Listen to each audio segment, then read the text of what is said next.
age definitely plays a factor. Yes, like I think if you start at a much older age and like you haven't like been cubing your whole life, like learning the figure tricks isn't as easy. Like literally when you're younger, your brain just learns things better. So like at a certain point, it's kind of cooked for you.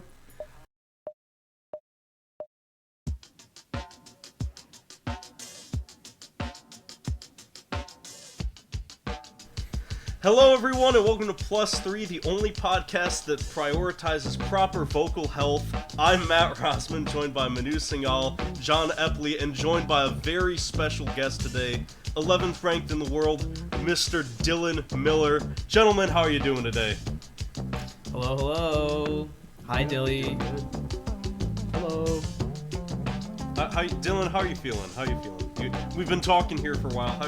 How's it feel to be on the most exciting podcast about cubing? Dude, it feels good, man. I've watched the videos for a bit. I always have stuff I feel like I want to say offline, so like, you know, I'm glad to be on here. I think it's really cool what I'm doing. We're not holding him at gunpoint, by the way. He is saying these things out of his own heart. Dude, I'm so ready for the Roz versus like Dilly like crash out. I'm like on the edge of my seat in anticipation. It's gonna be so fun. Well, it's not. Look, I can probably promise I'm not gonna crash out this episode.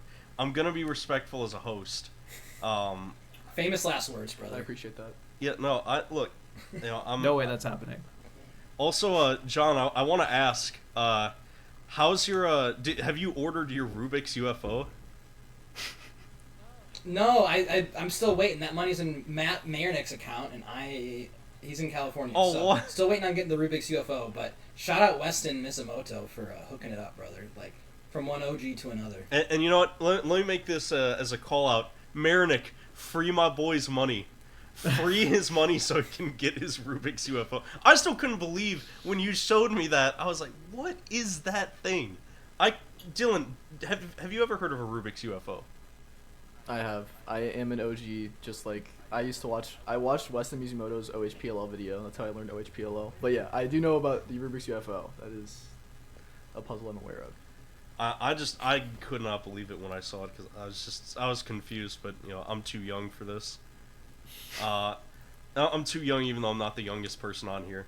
But anyway, speaking of age, a good segue there.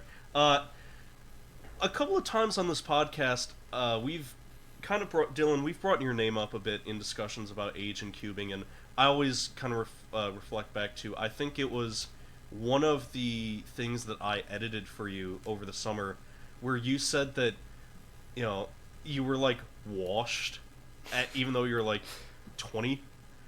So yeah. I wanted to kind of give you like a little bit. I just want to have like a general discussion. I want to give you like kind of a little bit of space to air out your perspective on this, because I personally don't feel like, you know, it's right to, you know, to talk about your perspective without like having you on the show and kind of discussing it. So kind of just tell me, like, what does like age and cubing mean to you, and like, is it really as big of a factor as some people think it is? Yeah, I want to clear the air just first off, because like okay, age definitely plays a factor. Yes, like I think if you start at a much older age and like you haven't like been cubing your whole life, like learning the figure tricks isn't as easy. Like literally when you're younger, your brain just learns things better. So like at a certain point, it's kind of cooked for you. When I say I'm washed, I'm kind of being like exaggeratory about that, I guess. Like there's plenty of people like around my age that are still very competent solvers, like you know, Luke Greiser, Luke Garrett.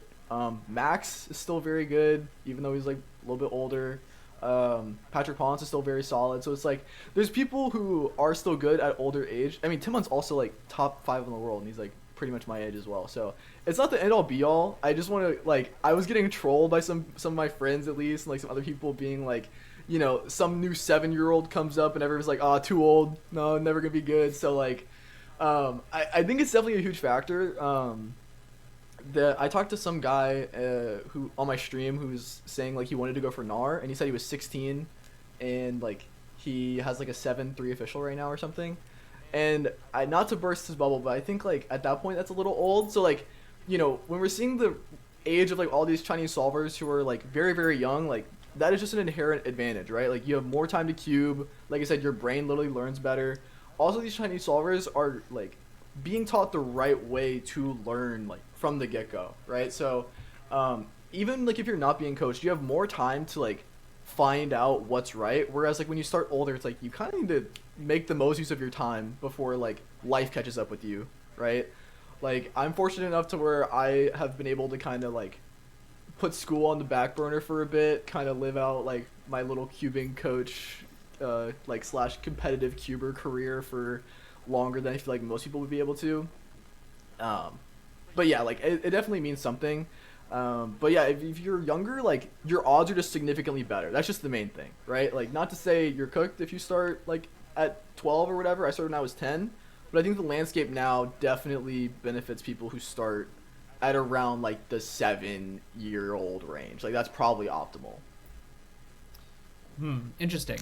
Yeah, that's something we talk about in this podcast a lot too, is my excuse and my copium that I'm huffing about why these kids are better than me is they take all this knowledge and all these trials and tribulations that you guys have learned throughout the years, and they start with just the best knowledge. And so, there's a lot of Dan Brown algorithms and Bob Burton algorithms that I have to actively unlearn, and I'll learn new algorithms, and then my brain will just still revert back to these like ancient algs because it's just muscle memory. So I mean, I think that's just another massive advantage is they're starting out with the most optimized knowledge, and they don't know how they got there. All they know is just this is how to do it, and without thinking. So it's pretty interesting to see. Do you think an older cuber can come in and learn these same habits at an age? Like, do you think Rozman can come in and start with attempting to learn full ZB, or do you think you need to be younger? I definitely. I mean, I don't know how old Rozman is, but I'd say you probably need to be a little bit younger. Like, I think if even I started learning now, I don't think I'd be anywhere near where I am today. I mean, obviously, like, I'm 10 years in. It's been, like, half my life I've been doing it.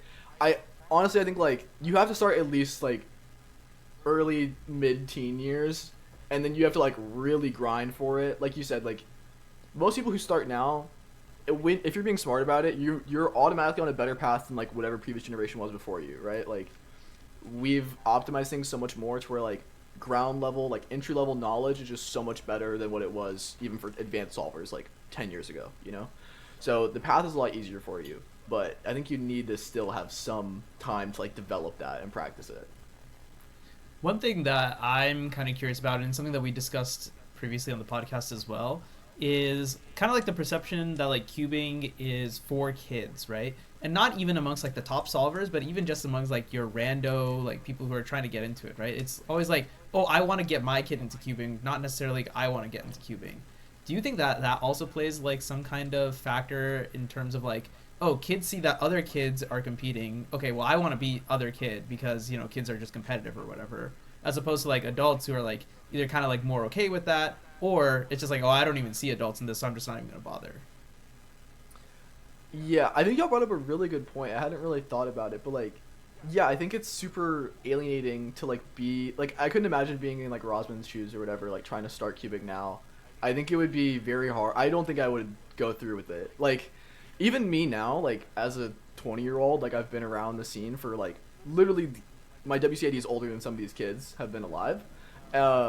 Like when I go to the comps, it's like I've had my group of friends that I've had for so long that like that's fine, but if I didn't have that, I would feel very out of place. And at this point, like I talk to the parents more so than I talk to like the kids. I mean, like there's still some of the younger people in my community who, like talk to me or whatever, but like it's hard to relate to them at this point. But I think like there's some stuff, like I think talks of like a senior division or like age divisions would be cool. Like most of the times you see an age division, it's for like, because kids that are younger are typically worse, so it's like you have to have age divisions because like physical differences or whatever. But I think having an age division for like older people makes sense just to like help them like get into it, right? Like at my comp this past weekend, there's like a 90-year-old guy who has like I think he said he had like senior record for like clock or scube or something. And it was funny because like him and his family like knew that the Kukalos were going, and they were like, oh, we're trying to take your senior records or whatever. And like that was really fun to see. Like, there's still that competitiveness, even though it's like on the grand scheme of things, it's like they're not as competitive as like younger kids are. But I think that would definitely make it a lot more accessible for those people to like get into it and really like stay in the community. Well, because then I think it's somewhere it means something at different levels. You know, I feel like part of it is when you start focusing on only this one particular level, it kind of means that anything else and any other achievement is kind of just seen as like, you know, whatever. It would be like, A failure. yeah, kind of. It would be like if no one cared, so just in like a general sports sense. It would be like if everyone only cared about the NFL and like the college championship was like, oh, who cares? Like it's kind of to that level. But they're different. They Yeah. matter. It's like it's things that matter for different reasons. You know, I think, and it is a little bit of like when we think about, you know, the world records and like, because that's always what we're hunting for, right? You know, like even for our podcast, what are we always looking for when we're trying to, you know, get like a highlight? It's, you know, we need a continental record or a world record or something like crazy, you know.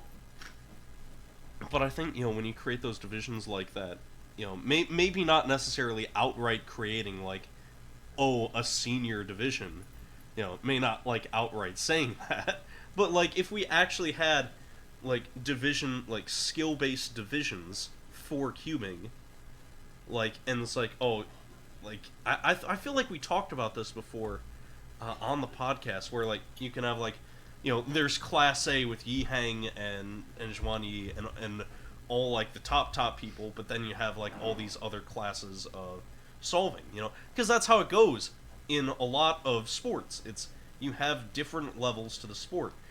Soccer, it's no different.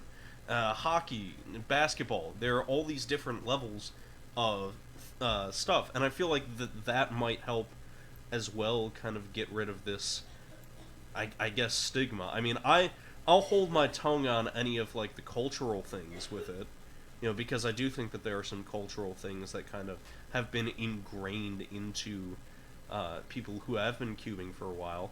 But I feel like, you know, we kind of gotta look at how the format and how like we're looking at things with records and with achievement in cubing and with progress in cubing, and I think it's like equating achievement strictly with progress. I think that is. I feel like I'm kind of just rambling at this point, but I feel like, you know, I'm not going to continue further because I feel like I'm just like I ran out of steam on my point. I do quickly just want to ask, since Dylan alluded to it a couple times, Dylan, how old do you think I am? Right now, how old do you think I am? I feel like I'm metagaming here. If you asked me to guess and I had no prior context, I'd say, well, I know you're still in school, so you're probably like 23, 24? I will turn 22 in as of 2 weeks, so I'm 21 right now. I'll turn. Wait! Wow. Wait! Don't say wow! Wait! Wait! He said wow. Really? Dude, that's crazy. Wow, we're like a year and a half apart. That's Yeah. wild. We're like, yeah, Bro, just like a I've year. never pretty heard. much. That's when you know. That's when you know you look older than you are. When someone's like, Bro. "Wow." Dude. The beard does wonders, though. The beard ages you. The beard, Oh, yeah, the for sure. fat, like it's the combination of the fat and the beard. It makes you look like no one thinks I'm 21 or going to be 22. Like, because didn't we talk about this like briefly on Sunday? I On feel Sunday, was it on Sunday? I remember when you shaved your beard. I think we mentioned like, yeah, dude, you look 10 years younger now. Look, listen. So I can't get over this. Wow. I've like Well- that makes me feel like 40, dude. If I had no prior context, I was definitely saying like, we're getting the Jeopardy number, probably like 28. What? Oh my god! No way!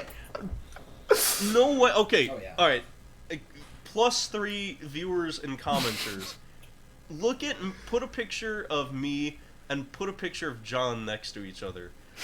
Do you think we look the same age? No, I see it. Like, or around there, with no context.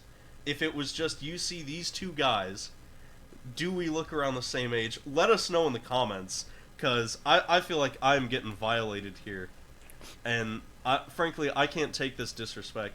I can't take this disrespect from someone who put up a 4.10 average in 2x2, but that's Okay. that's just me. Okay. That's just me. 6th place, by the way. 6th place in the final. That's a low blow, man. Yikes. you. Hey, I wasn't the one who got. I won't say that. I won't say that on the episode. Can you solve a 2x2? Yes. Oh! Oh, my light's gone. That was not a confident answer. That was not a confident answer. That was a yeah. I got solve. No. I can solve a 2x2. I'm not gonna do it now, but I can solve a 2x2. That's great, man. Shut up. You know what's bad? Unironically, this might be the worst thing I've ever said. I think I can solve a 3x3 faster than I can solve a 2x2. I'm not kidding. Like, I'm so slow.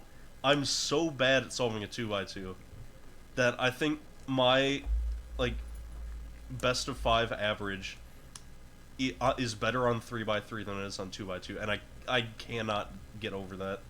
That shows you how bad I am. I feel like You get proper coaching.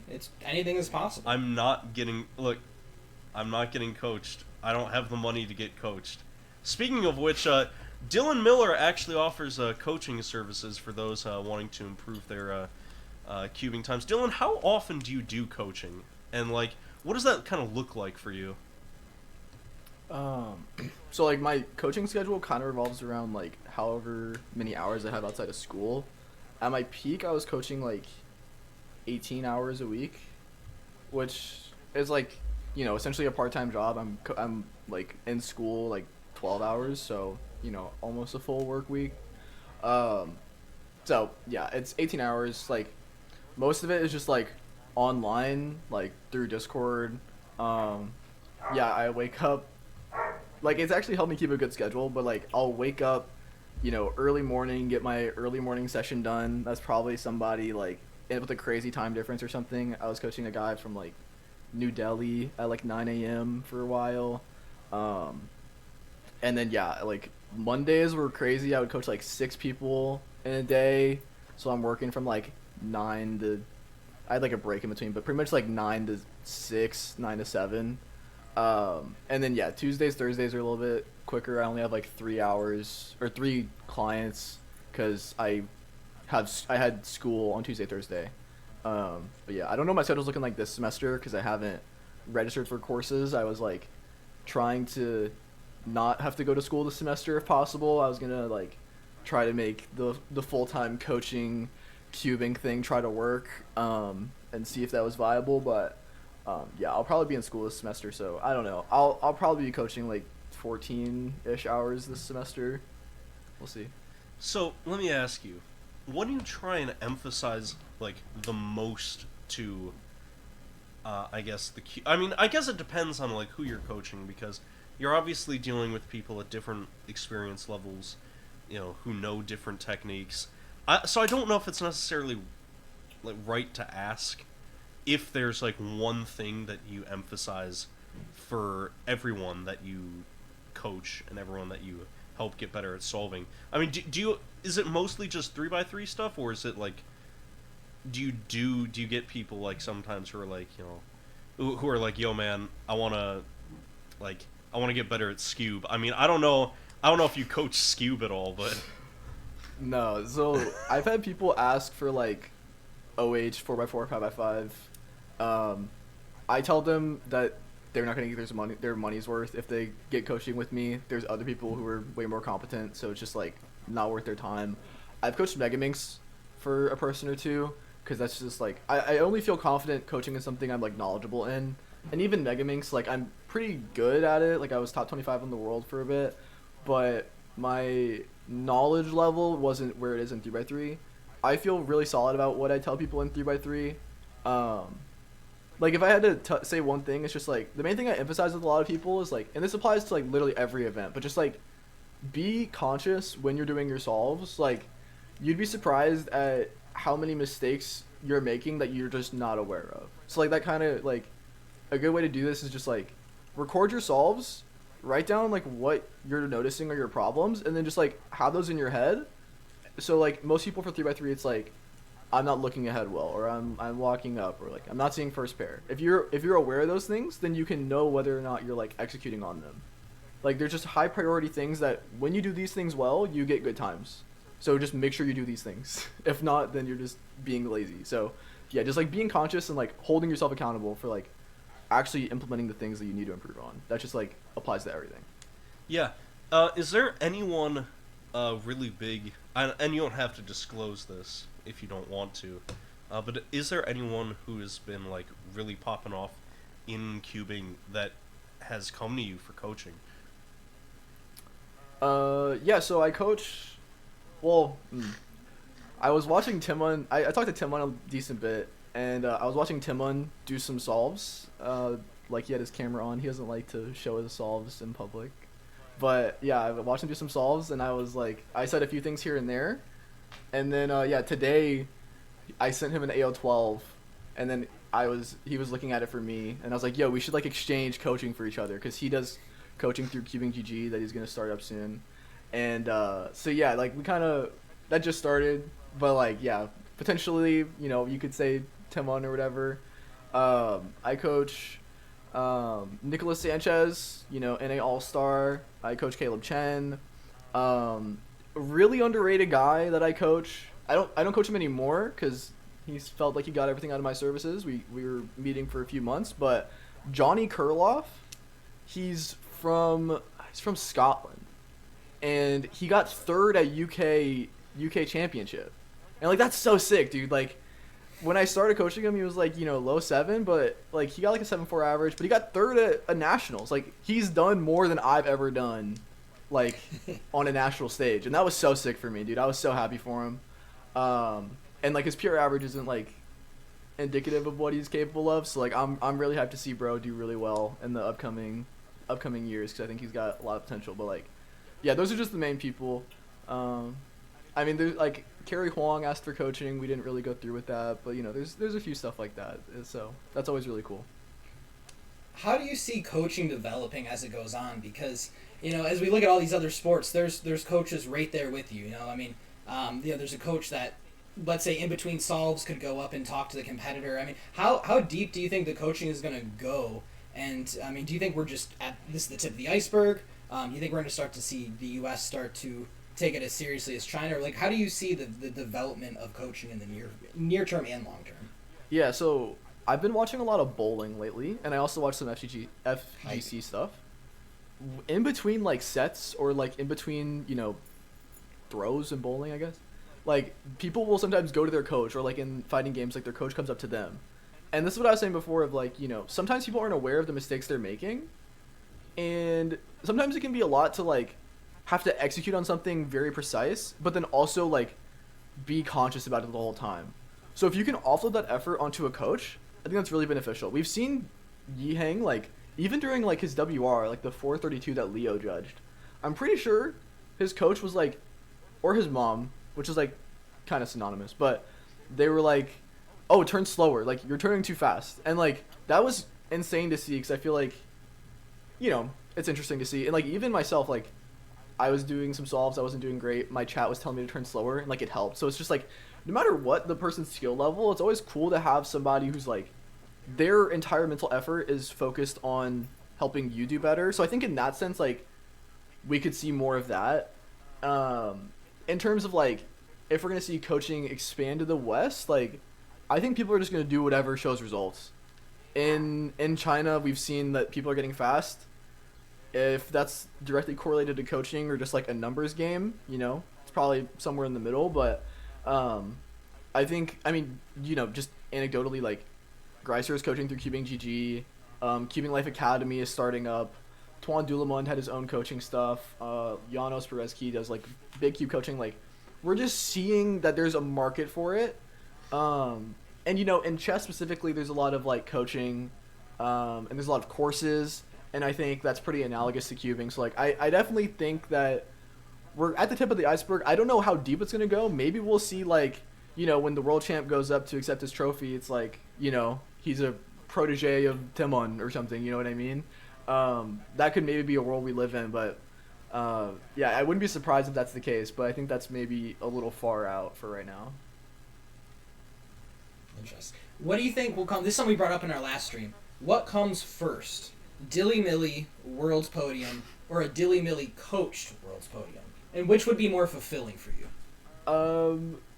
Honestly, dude, I don't think I'm ever podiuming at Worlds. Like, I've said I'm washed, dude. I don't think that's ever gonna happen. I've put my own career kind of aside. Obviously I'd be fulfilled if I did it because I think how improbable it is. But like I said, my client Johnny like got third at UK Nats, and like, dude, that was an amazing feeling, dude. I felt so happy for him. I would probably be more fulfilled from like a coached podium, because like ideally I'd also be commentating it. You know what I mean? So, dude, that'd be so sick. I think that's way more likely to happen. I don't think I'm podiuming even at like Nats or anything. So. Yeah. Oh, sorry. What a devastating yeah. That was like your wow. What? What do you mean? You just agreed with him. He's like, I'm never podium. You're like, yeah. Yep. No, You suck, bro. You're washed, Dunk. Look. Look. I mean, I don't want to be like that, but. Oh, this is the beginning of the crash out. I already know it. This is exactly how every single crash out begins. This isn't the beginning of the crash out, but let's be real here. Like, we know two of the top spots are. We talked about this on Sunday. Two of the top spots are already locked. Two of the top three are locked for Worlds already. That's Yihang and Xuanyi. What that third spot is going to be, is kind of up for grabs.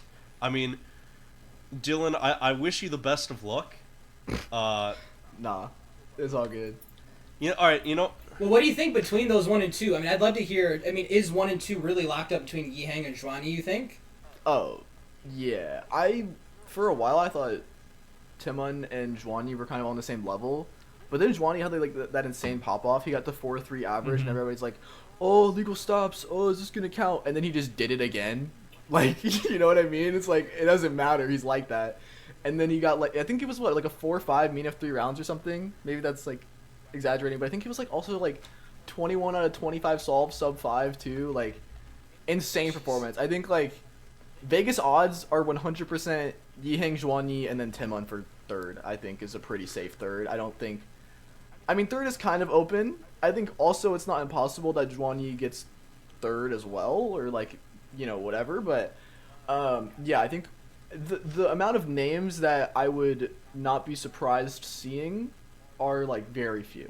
And that's why, like, I don't even care. I'm not making Worlds. Like, I'm just trying to make finals for real, or just commentate finals. I don't know, whatever it may be. Yeah, I mean that's something that I mentioned on the stream, like on Sunday as well. Is like, I think that's gonna be the most interesting thing, is like who is going to make Worlds finals, because this year, different than all the other previous years. Actually, even in the previous years, even with like Nats finals and stuff, it's like that's always like the most interesting like talking point. Is like who is going to be there at the head-to-head in the final stage. I want to switch the talking point just a little bit. For anyone who you think is going to end up in that finals position, what do you think are some qualities that solver is going to have? Basically, kind of like a scouting type thing, right? Like when you're looking at like, all these people who are like, we have so many averages like every single week now, right? How do you separate like kind of like the fluff of like, oh, like this is just kind of some like lucky case versus like, oh, like this guy like actually has it and is like real potential? Yeah. I think it's really hard to do that without recons. So like that's why Rico and Zed is like a great resource. I think my Hansen call out was a little lucky, I will say that. He did get PLL skip Sol 5 to get 5th at Asians, but you have to be good to do that regardless. But looking at his recons, I think his solves were still good. I think the most important thing to make Worlds Finals is just like you just have to be able to perform in semis. I think maybe I'm biased because that's my biggest issue, but I think people like Timofey are a lock for finals. I don't ever see a role where Timofey doesn't make Worlds Finals. Wow. He just consistently shows up every single time. If you're asking on like, you know, who I think has like potential or like how do I tell? I think, well, with Hansen, it was like, you know, he's getting a lot of good averages, but it's not that he was getting good averages. It's like the way you're getting the averages, right? There's a lot of context that goes behind every result that I think is lost on like the general population. They just look at end result. But Hansen was getting like low 6 or like sub 6 averages, was like counting 7s or something, and like not just once but like twice, and then like low 5 counting. So it's like, just imagine he just doesn't count a 1 bad time, you know, eventually, then like, yeah, he's gonna get a really good average, you know.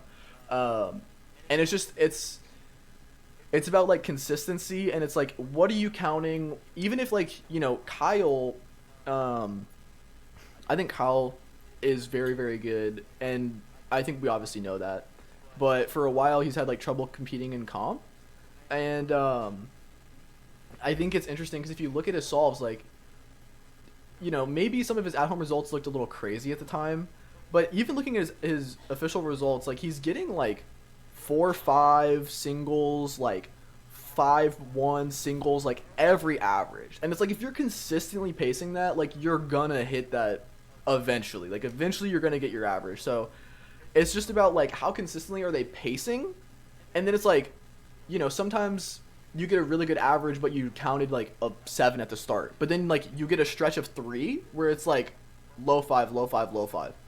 So it's just about putting all of their results into context, and then also like their beats or whatever, like who are they beating.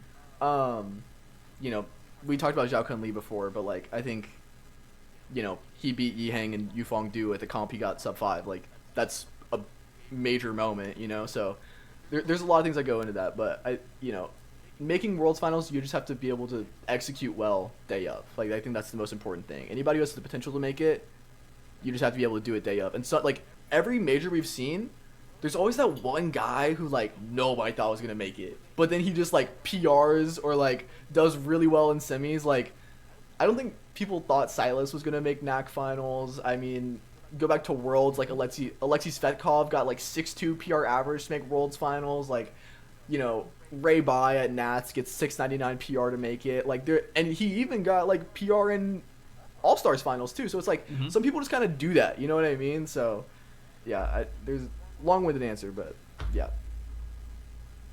And when you're scouting, like, and you start to talk to these people, how do you find who has the right mindset, and what are some of the right questions for these cubers to ask, or what are the right ways for any cuber that wants to learn more to approach this coaching and implement it? I mean, I think some people just like have the mindset. I mean, you know, some like, I think younger kids just inherently have an advantage, right? Like when you are still like at Worlds, right? The kids that made Worlds finals, like I had been grinding so hard to make Worlds finals. I was like, this is my year. I need to do it. And then I see these like 8-year-old Chinese kids go to their 3rd comp and they're just lollygagging around playing tag while they're waiting to go up for Worlds finals. And I'm just like, you have no idea how easy it is for you. Like they just do not have a care in the world. And some people are just like that. Like some people just don't even process the emotions, and like I think there's a benefit to being young, where like when I was younger, I didn't understand how an average worked. I didn't know what pace was. I didn't know what my world ranking was. And like now there's so much like background, or there's so much more like anticipation of like my moment, that it makes it really hard to perform well. So yeah, I think like some people just have it. Like you can train it to a degree. I haven't found much success in that. I think some people have, but I think it's a very person by person thing, like what works for them. Like Timon performs better under pressure. That's just him. Don't think anyone else does that. Maybe Yihang, but you know, Maddie said he like trains himself not to think about it. It's just whatever works for you, right? Like I think it's if you're adaptable and if you're able to like recognize your weaknesses, that's like the biggest thing. Yeah, I feel like this kind of, you know, we're talking about scouting a little bit, and I feel like based on part of what we were talking about before, this is kind of a nice transition into a highlight of the week, which I think I want Dylan to lead just as a way of telling everyone that he told everyone so. Yufeng Du with a 479 3x3 average. Dylan, break this average down a little bit, and break down what this means for, well, your scouting prowess, but also for 3x3 solving in general as we enter the new year. Yeah, I appreciate the glaze. Just first off, that's very nice of you. Hey, that's what I'm here for. No, so someone on my stream had asked me who's gonna be the next person to get sub 5, and my main answer was like Yufeng. I think pretty clearly he was set to be the next one. I didn't expect him to get it so soon or by such a large margin, especially not in the manner he did. He started out the average with like a 4.8, and then a 5.5, and then a 3, which is like, insane. Counting 4, you're on pace. And then he gets a 5.9, so it's like, okay, average is kind of cooked. You counted the 5.5, but then solve 5, bro gets 13 TPS, gets a 399, absolutely insane solve. I think Yufeng is very interesting.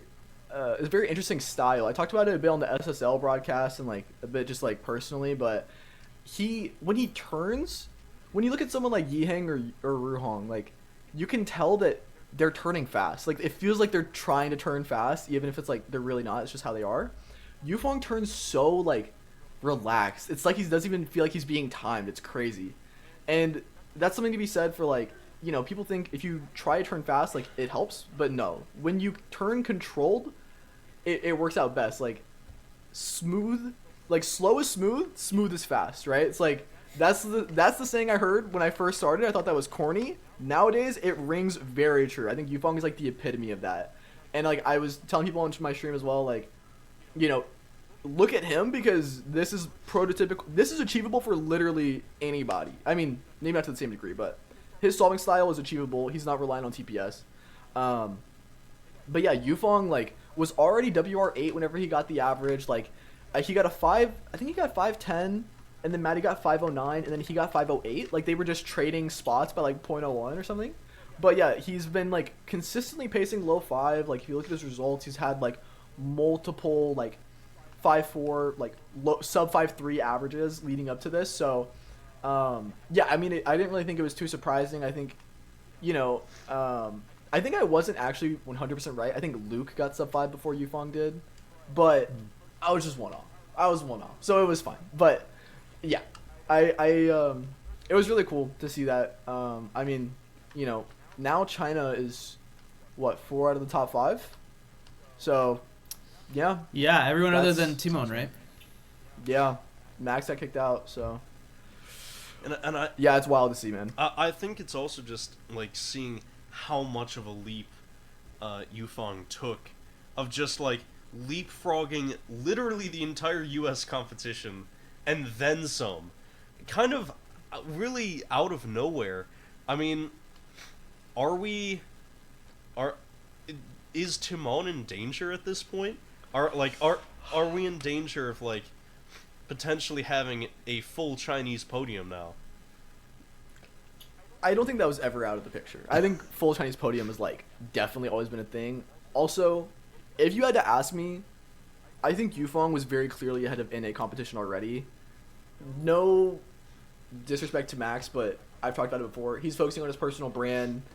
Bro's playing Plants vs. Zombies. I saw a speed stacking video about him today. You know what I mean? Yeah, I saw that too. He's got a bunch of other stuff going on. He's not really focused on 3x3. He's worried about maintaining big cubes, okay? He's accepted that 3x3 is no longer his area. I think Luke is very good, but I think he gets a lot of rounds, and like with the amount of rounds he gets, he's not getting averages nearly as close to what Yufeng was doing. I think Matty was like the only NA competitor who was close to Yufeng, as we saw like they were 0.01 off from each other, and even then like Matty gets no rounds. So I think Yufeng was very clearly seeded to be the person to do this next. I mean, Matty is +2 out of sub 5 twice since Yufeng was around there, so we could be talking about a whole different situation right now, but the way it went down, I think like it doesn't really surprise me. Like all China podium, definitely possible. Yufeng is currently not registered for Worlds. Oh yeah, I forgot about that. Which I talked about it on my stream, but there are so many Chinese solvers. There are 8 or 9 Chinese solvers in the so starting with Yufeng, so like the 4-7 range, whatever. But Yufong, and then there's Chinese solvers from the 5.5 to 5.7 range. There's like 8 Chinese solvers that just aren't going to Worlds for whatever the reason may be. It's expensive, visas, they don't want to go, whatever. It is insane how lucky NA and just like the Western cubing scene is that they are not able to attend, because every Chinese competitor that I've seen, they just have a much higher like competition per comp. Like you're going against Yiheng, Ruhong, Zhuani, every single comp. Like the level that they are competing at is so much higher over there, and they're still performing well. Like even the mid-tier Chinese solver who's like has a 5.5 PR, they're probably gonna have 5.3, 5.4 by the end of this year, and they are better than all the NA solvers. Like Wow. I think it's understated. Like, you know, look at Zhen Chen, you know, Zhao Kun Li. Like I think we talked about it, but to get into SSL, Zhen Chen had to win like a bunch of comps against so many people, and like the quals to get there as a Chinese solver was insane, and like that in of itself should tell you that bro's gonna be very good. He's gonna continue to be very good. Yeah, so like the people like me in my range and just like, you know, think like Timofey, me, Garrett, Greiser, Olaf, just majority of the Western based like higher tiers are very lucky that the Chinese solvers are not going to Worlds. Like it could have been a lot harder. So I wouldn't be surprised if Bofon maybe sneaks on there. I mean, some people, it's interesting because I think very clearly the top people are Yiheng, Zhuani, and Temun. I don't, like I said, if Yufong is going, Temun's chances aren't as great. But for the most part, I think it's pretty clear cut. There's some outside dark horses, like Maddie could get Podium, Leo could get Podium. I think Leo's really slept on. Max maybe if the field underperforms, but for the most part, like I think it's pretty locked on those 3. Man, I want Bofon on the podium, man. Yeah, there's dude. no one else who has as much swag in cubing as Bofon. Like, unquestionably. This kid, like, Yiheng, nothing. Xuanyi, nothing. Like, Yiheng doesn't have swag. Respect Yiheng's swag, bro. Not in the same Real way, talk. dude. Yihang, whenever he wears, you know those pajamas with the smiley faces on them. Oh, not the, dude. not the That's what he performs, dude. He is That's unstoppable. swag. It's Yiheng like has swag. It's like, and you guys are probably not gonna get this reference, but it's like Kyrie Irving when he has his jersey untucked. It's Yeah, like yeah. he becomes the most elite basket. Just if we see Yiheng pull up in like the smiley sweatpants and like the Moyu jacket, like I feel like he might get sub 4 at Worlds. He might get sub 4 at Worlds. In finals or something too. Yeah, who knows? Dilly, that's the winning average. One thing I definitely want to ask before I think we wrap the show up. Who's next? Who is next on Dylan Miller's sub 5 average prediction? Well, sub 5, I don't know. What I've been calling is I think who's gonna be the person to break into top 10, because it's been Leo at 5.2, and like the gap between 9 in the world and 10 in the world is like 0.15 or something. It's a pretty big gap for the range.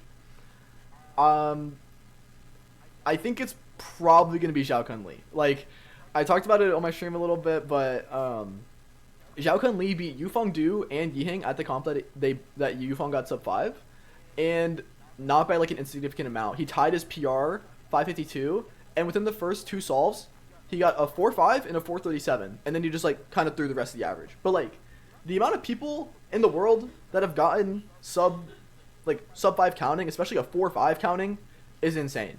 I think Zhao Kun is next up. Dude, underrated cuber, Kaio Sato. Kaio, Interesting. Brazil record holder. Dude, absolutely insane. I think this went under the radar, but bro also counted a 4.5 and then threw the average on the last. Like he had like sub 5 BPA by a long shot, and he just kind of threw the rest of the average. Oh, interesting. But he has crazy good turning. I think if he just, and he's also 15 by the way. Like looks a lot older, but very very good. Yeah, and like just insane. And then I think Kyle just had really good pacing. I think like he's finally at the point now where he's just gonna perform how he does more similarly at home. So yeah, those would be the people I'd watch out for.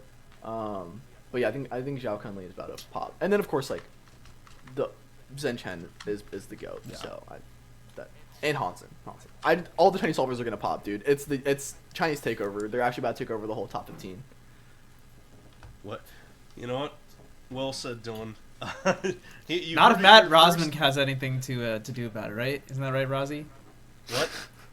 I was gonna say, like, China's not gonna take over the top 15 if Matt Rozman has anything to say about it. Exactly. Listen, once I get up there, man, I take up 15 spaces, alright? It's gonna be 1 through 15 me with like a 3-2 average, dude. I'm gonna have full ZB down, and I'm gonna be great. I'm gonna be the best cuber in the world. And I'll get it done with Dylan Miller's coaching services for... I won't say that. Anyway, first off, I just want to say, Dylan, thank you for coming on our show and being stupid with us.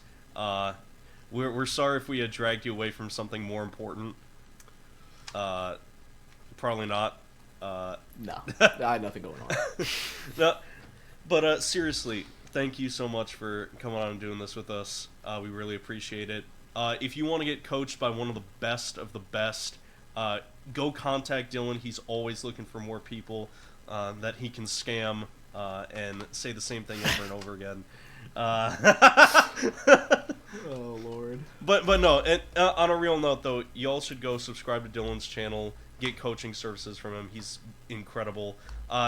Gentlemen, do you have any closing thoughts? Anything you want to ask the viewers? Besides what I asked the viewers earlier in the episode?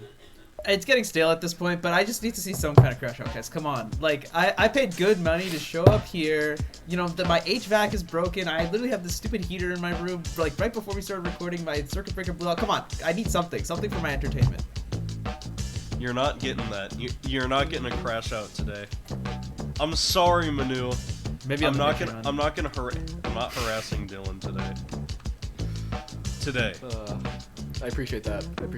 Being civil. Being civil. But yeah, in the comments, by the way, tell us. I think we asked this already, maybe on Sunday when we streamed. But who is next? Who do you guys think is next in 2025? Either to just break out in general, maybe the next sub 5 average. Let us know. But yeah, thanks for watching. Subscribe to Dylan Miller. Subscribe to Speedcubing TV. Watch +3. Like, comment, subscribe. We love you. We appreciate you. Yeah, I think that takes care of it. Have a good night, everybody.